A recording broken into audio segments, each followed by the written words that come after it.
Alright, good afternoon sa inyo mga boss, mga ma'am, mga sir. Meron property for sale dito. Tabing dagat actually ito. Dagat na yan. Tapos ito access, papunta rin ng dagat. Access yan, palabas no.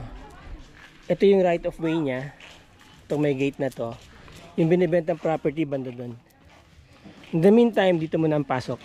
Habang di pa na-develop yung right of way. Okay. May isang bahay to. Tsaka 3 fish pond. Dito. Isimula yung right of way. Ayan. Merong 3 meters na right of way. Diretso doon sa property. Yun. Ito.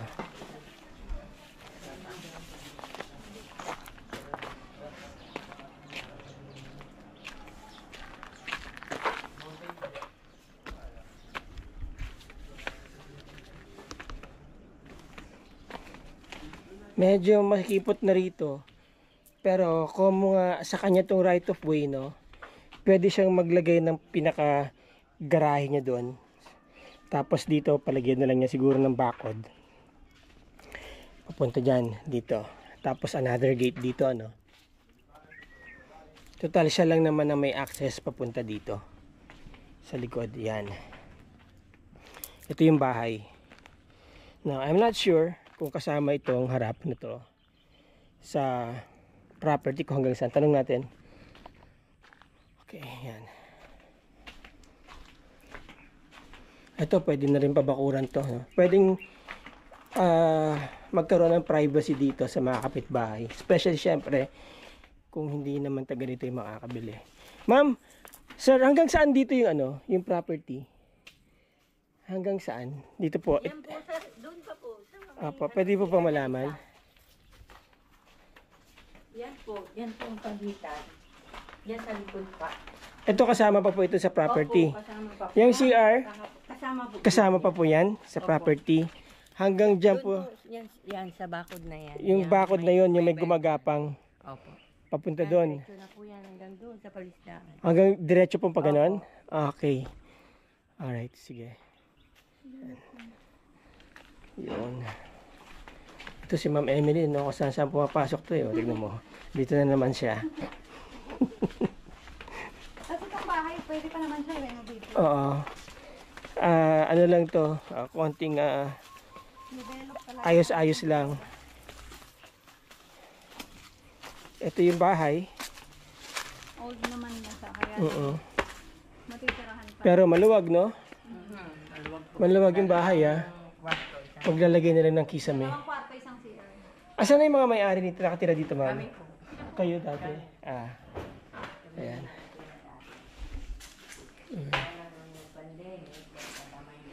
Tapos may 2 kwarto at saka isang CR. Yan. And then kitchen, ano, open layout and design ng kusina. Maluwag po yung ano, maluwag yung floor area. Yan. Tapos palalagay na lang ng kisame dyan, no, kung gusto pang i-develop ng dahan-dahan. Ma'am, ano po ang nilalagay dyang isda? Kahit ano po kasi ang pwede dyan eh. May swahi, may alimango. Nabubuhay po kasi dyan. Dahil may time na maalat siya, may time na matabang. Pwede rin bangus. Laban, bangus pwede rin Oo. po. Tilapia, pwede rin. Tilapia pwede rin po.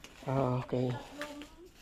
Maraming Ma'am, dito ilang na-harvest nyo? Anong pinakamalaking harvest nyo dito pagka halimbawa?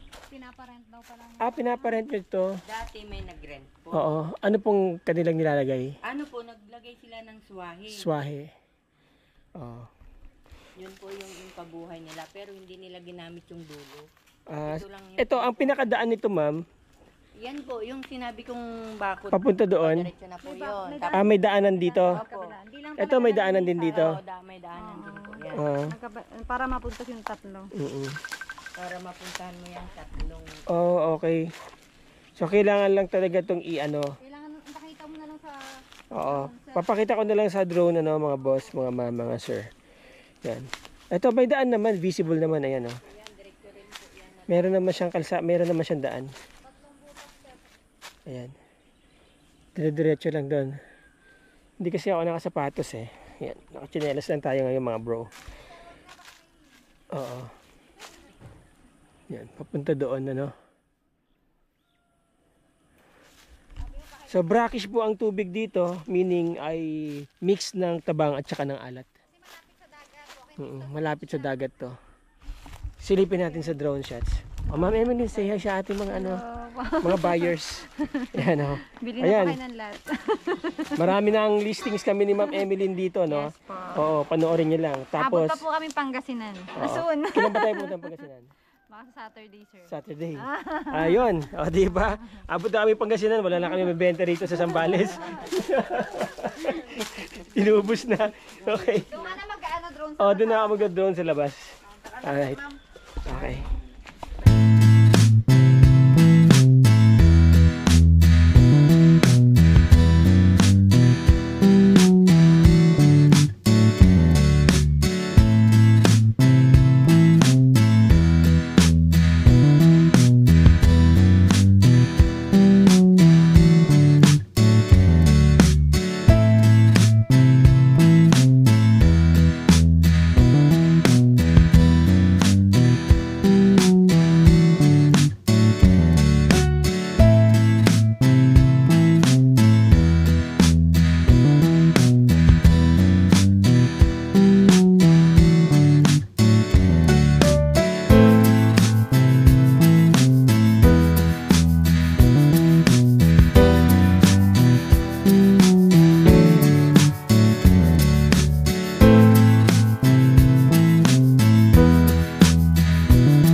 So yun mga boss, no, mga ma'am, mga sir.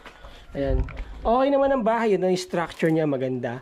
Although na merong mga kailangang i-repair, especially yung kahoy sa bubong, no. But konti lang to, konting gas. By the way, ma'am, ano nga pala ang source ng kuryente tubig dito? Dipwell yan eh. Dipwell. Yan, bomba. Pero may Tapos ang kuryente ko, ito, nandun sa... meron na kayong sariling, may linya na kayo, may kontador na to. Okay. Nice. Tapos bomba lang ang... Oo. Yan, malinisan lang to. Tapos ito, pwede naman itong i-ano eh. Kung sakasakali ba, pwede ba itong i-close niya? Pag ganun, papabakura niya. Pag ganun. Pwede po. Oo.